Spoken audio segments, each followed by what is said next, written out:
Alright, welcome back to the channel, guys. It's Weedle, your World of Tanks YouTuber with the best hair, and I have Corellia for you today. And I like this map in general. It's one of my probably highest, like, on average damage maps in the game. Generally, it's very consistent. As a rule of thumb, I go to the right side of the map. That's where most of the time the HP pools go. A lot of TDs will go there, mediums will go there, heavy tanks will go there. Most of the reason for that, this side over here is really difficult to push. It's easy to get up into this position and very hard to push down from it from either side. TDs like to sit up here.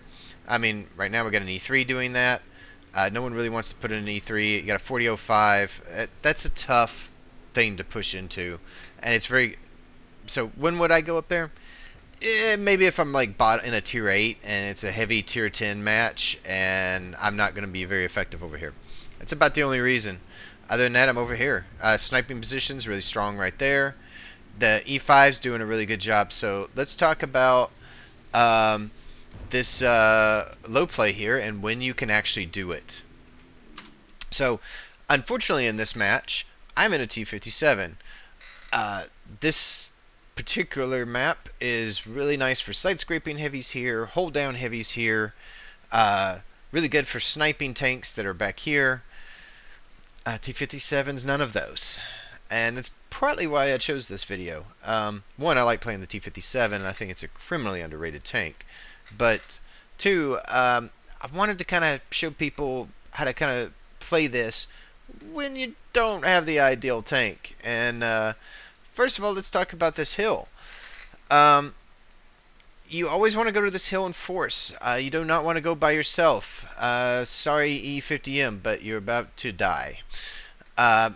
Before you go commit to this hill, I highly recommend you try to get your team to acknowledge that they're going with you. That means ping it. That means type it in chat. You know, as you're loading in.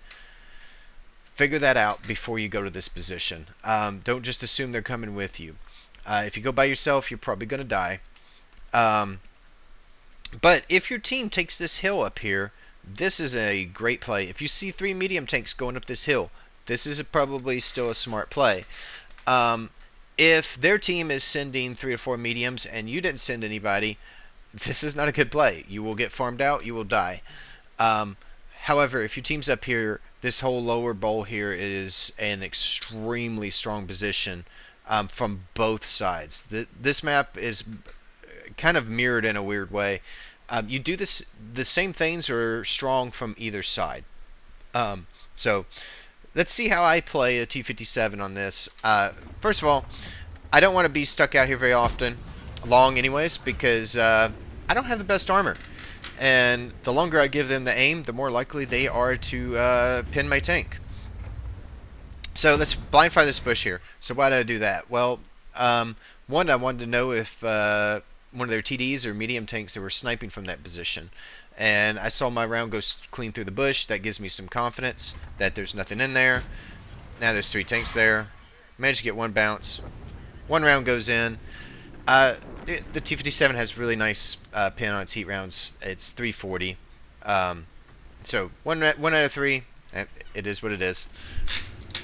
T57 is notoriously expensive, and in a game like this, I'm going to spend credits. So almost loaded. What I'm really wondering is, are they going to keep poking that corner? It doesn't look like it, so I'm going to go ahead and cross. Remember what I said, this lower bowl, since we have middle, we can do that. I do know that there's an object 268 in there. So let's talk about this bush and how people play it.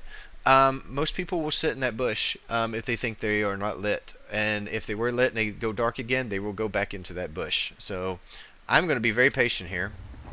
And give him some time to think he's safe. 10 seconds or so. He'll eventually think he's safe, and he'll go back into the bush looking for shots.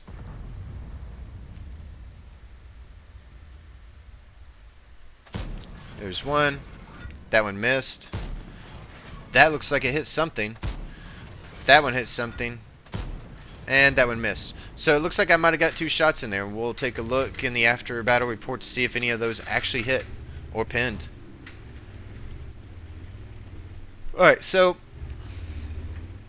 again, I have to be very careful. Now the E5 has to be kind of careful too. This is a much better play in like a Russian, uh, heavy or a well, it's not much better, but it's stronger in like a Russian heavy or a what's the tank? A Super Conk or something like that. M4 can all play this because the big hat on this tank on the E5 makes it really difficult. But he's playing pretty smart, exactly how I would be playing. He's being aggressive. And here and again, I don't have armor, so I need the way the T57 plays is you're looking for opportunities when tanks make mistakes, and then you punish them for those mistakes. It's not a tank that generally is rewarding for constantly poking from mid to long ranges. It's one that when somebody makes a misplay, you can dump 3 or 4 rounds into them and back around a corner, and you're going to be reloaded really quickly to do it again. So for me, I have to play this map with this T57 a lot more conservatively than I normally would. So now they have 2 tanks pushing up through here. An odd choice on their part, since we have mid control here. But they're going to try to play this bowl. This gives me a little bit of confidence here in a second to poke out. I saw one of them fired, so let's see if I can't get a shot in. I am spotted. Got one round in. Now, I thought he fired right there. Apparently he didn't, but that's okay. Missed that one. One round in. There's a second one. So 3 out of 4 rounds, I got the pin right there. I'm almost up to 1,600 damage. He's almost dead. E5 finishes him off. So again, I'm kind of back into that situation of I need to wait for something to kind of happen. And remember what I talked about earlier? Now we've pushed really far up, and there's 4005 there. That's a bit unusual, but see what they have to push into right here. There's an E50 and a Rhino, and they're going to have to push into this E3. So they're going to get bled a lot if they try to make this push. As for these tanks, I don't know. That's a bit unusual. We'll see how that works out for them. So I'm trying to see if I get lit by anything. Right there. So I know there's a something. I don't know what it would be, but this bush right here is the only thing that could have spotted me. So I know something's in there. Don't know what it is yet. We'll find out.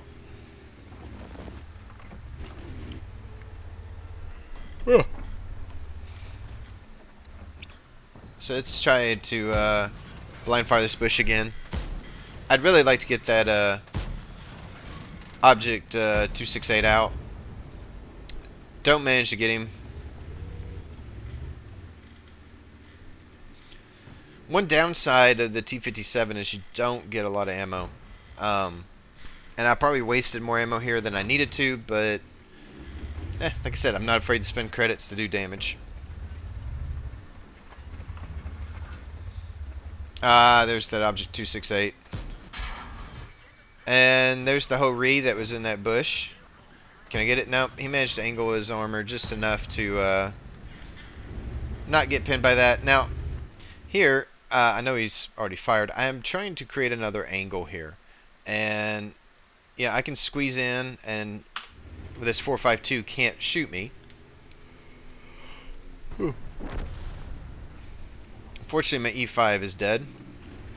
So this actually puts me in a bit of a bind. I'm alone on this side now. So I need to somehow find a way to either get out or decide to stay. In this situation, I decided to stay. And why did I decide to stay? Well, I'm not quite fast enough to relocate and go all the way around.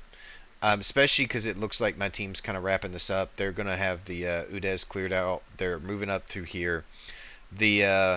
We already got medium, so this whole hill is now kind of probably permalit for anything that's trying to snipe. So it's going to be really easy for them to poke up. And like I said, this is a bit unusual.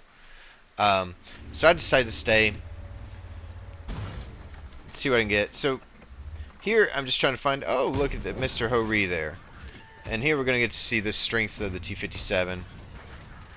A little bit of a trolley armor. Got 3 out of 4 shots to go. So I don't have that long reload. It's about like 20 to 23 seconds. And he's going to have to close this gap, which is a pretty long way. Takes a surprising amount of time to actually clear. So I'm going to stay close to this rock. Why am I staying close to the rock? I want to be able to proxy spot him so I know which side he's coming on. There he is.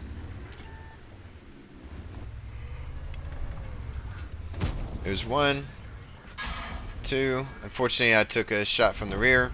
Able to finish him off. I'm up to 3,900 damage. I need to reload my magazine. Especially since I'm just basically taking a chance here that the IS-7's not pushing me. He hasn't been too aggressive up to this point.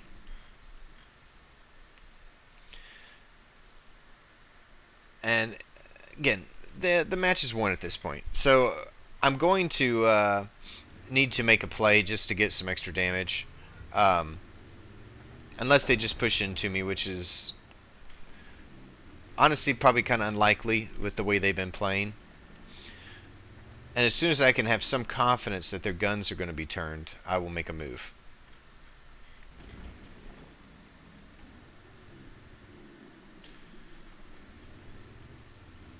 Again, normally if you've watched me play, I'm a pretty aggressive player. I do have to be somewhat cautious. One, I only got 22 hit points left.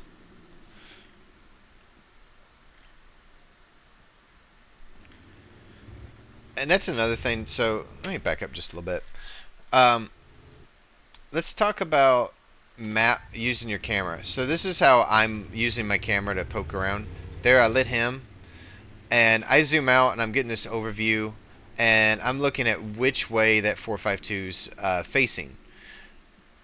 Using your camera this way is a huge help. I can tell that the IS-7's face the other way, which would be awesome if I could shoot him in the butt.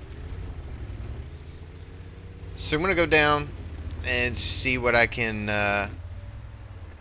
find here. He's lost interest in me. I get to finish him off right here. See if I got... Put 1 round in. Can I finish him? Trolley IS-7 armor. So, finish the game right there. It looks like I might have 45, but mind you, it did look like I connected with a couple of blind fire shots into the bush. That's going to be it for the replay portion of this. As a recap, this side of the map's generally stronger than that side. So you can play this pretty much the same way from either side. This play down through here from either side is really strong if you have hill control. That's the biggest takeaway from this replay and my map guide for this.